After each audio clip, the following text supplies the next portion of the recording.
السلام عليك يا أبا عبد الله. اعوذ باللہ من الشیطان الرجیم بسم اللہ الرحمن الرحیم الصلاۃ والسلام علی سید الانبیاء والمرسلین ابی القاسم محمد اللہم صلی علی محمد وعلی محمد اما بعد فقد قال اللہ تبارک و تعالی فی کتابہ المجید وقولہ الحق بسم اللہ الرحمن الرحیم وما خلقت الجن والانس الا لیعبدون۔ عزیزان گرامی قدر، خدا کی ذات نے جن و انس کو خلق کیا تاکہ وہ اس کی معرفت حاصل کریں، تاکہ وہ اس کی عبادت کریں۔ ایک دفعہ رسول خدا صلی اللہ علیہ وآلہ وسلم مسجد نبوی میں تشریف فرما تھے اپنے اصحاب کے درمیان، تو رسول خدا نے کہا کہ آیا تم میں سے کوئی ہے کہ جو خدا کے حضور توبہ کرے؟ تو سب نے کہا کہ جی یا رسول اللہ، ہم سب ہی چاہتے ہیں کہ خدا کے حضور توبہ کریں۔ جیسے کہ آپ لوگ بہتر جانتے ہوں گے کہ اسلامی مہینوں میں جو کچھ مہینے ایسے ہیں جن کو حرمت والے مہینے کہا جاتا ہے، جیسے مثلا ماہ محرم الحرام ہے، ماہ ذی الحج ہے، ماہ رجب ہے، ماہ ذی قعد ہے۔ تو سب سے پہلا حرمت والا مہینہ وہ ماہ ذی قعد ہے۔ ماہ ذی قعد ایسا مہینہ ہے کہ جس میں خدا کی ذات انسانوں کی دعاؤں کو بھی قبول کرتا ہے، اس میں نیکیوں کا صلہ بھی دگنا ملتا ہے، اور اگر کوئی برائی کرے تو اس کی سزا بھی دوسرے مہینوں کی نسبت دگنا ہوتی ہے۔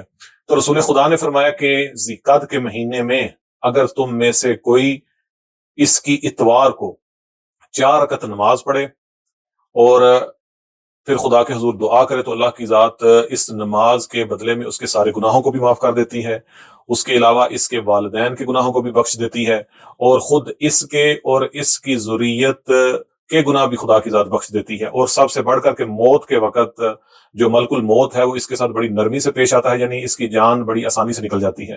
پھر اس کے لیے اس نماز کی وجہ سے اس کی قبر میں کشادگی آتی ہے، اس کی قبر میں نورانیت پیدا ہو جاتی ہے۔ اس نماز کے پڑھنے سے انسان رزق و روزی میں تنگ دستی محسوس نہیں کرتا۔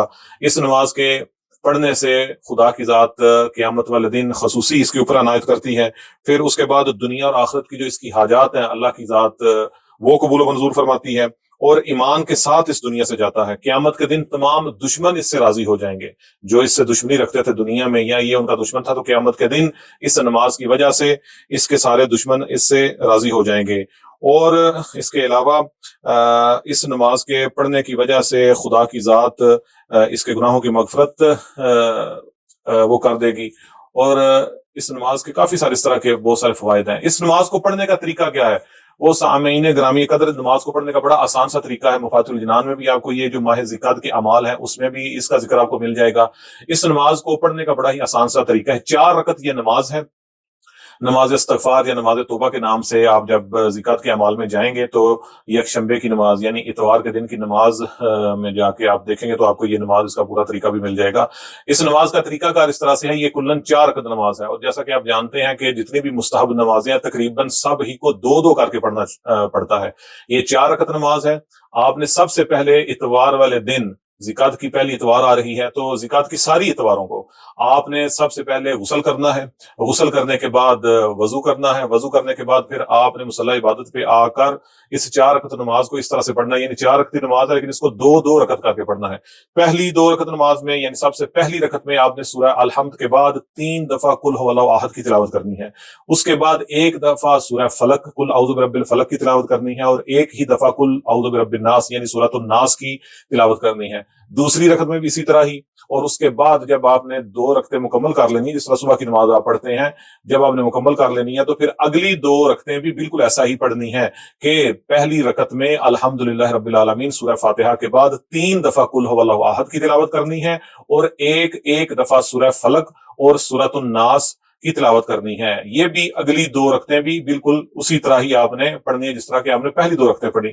پڑھنے کے بعد اب جب آپ نے تشہد سلام کہہ دیا تو پھر آپ نے 70 دفعہ آپ نے ہاتھ میں تسبیح پکڑ لینی ہے، اور 70 دفعہ آپ نے کہنا ہے استغفر اللہ ربی و اتوب الیہ۔ 70 دفعہ استغفار کرنے کے بعد 1 دفعہ کہنا ہے لا حول ولا قوت الا باللہ العلی العظیم۔ اور اس کے بعد آپ مفاتیح الجنان میں بھی دیکھ سکتے ہیں کہ ایک بڑی چھوٹی سی صرف 1-1.5 لائن کی ایک دعا ہے، وہ آپ نے پڑھنی ہے۔ وہ میں آپ کے سامنے ادھر بھی پڑھ دیتا ہوں کہ جب یہ نماز ختم کر لینی ہے تو وہ یہ دعا ہے کہ یا عزیز و یا غفار و اغفر لی ذنوبی و ذنوب جمیع المؤمنین والمؤمنات فإنہ لا یغفر الذنوب الا انت. یہ والی آپ نے جب عبارت پڑھ لی، جب یہ نماز مکمل ہوگی تو رسول اللہ فرماتے ہیں کہ خدا کی ذات اس کے والدین کے، اس کی ذریت کے گناہ اس کے اٹھنے سے پہلے بخش دے گا. تو جب ایک انتہائی آسان سا عمل ہے، پھر صرف آپ نے اتوار والے دن کرنا ہے. اتوار والے دن آپ غسل کریں، غسل کرنے کے بعد وضو کریں، وضو کرنے کے بعد پھر آپ نے اس طریقے سے یہ نماز پڑھنی ہے. اور اس کا فائدہ ایک بڑا ہو گیا، زیادہ سے آپ کے 10 منٹ لگ جائیں گے تو، لیکن اس کا فائدہ بہت زیادہ ہے. تو ہمیں کوشش کرنی چاہیے تاکہ یہ جو چھوٹے چھوٹے عزیزان محترم اعمال ہوتے ہیں کہ جو انسان کو بہت ساری مشکلات و پریشانیوں سے بچاتے ہیں اور انتہائی مختصر سے ہیں، اور خدا کا شکر کرتے ہیں کہ خدا کی ذات نے اس طرح کے آئمہ ہماری نصیب میں کیے کہ جو ہمیں خدا تک پہنچانے کے لیے اس طرح کے اعمال بتا کر گئے ہیں. والسلام علیکم ورحمۃ اللہ وبرکاتہ.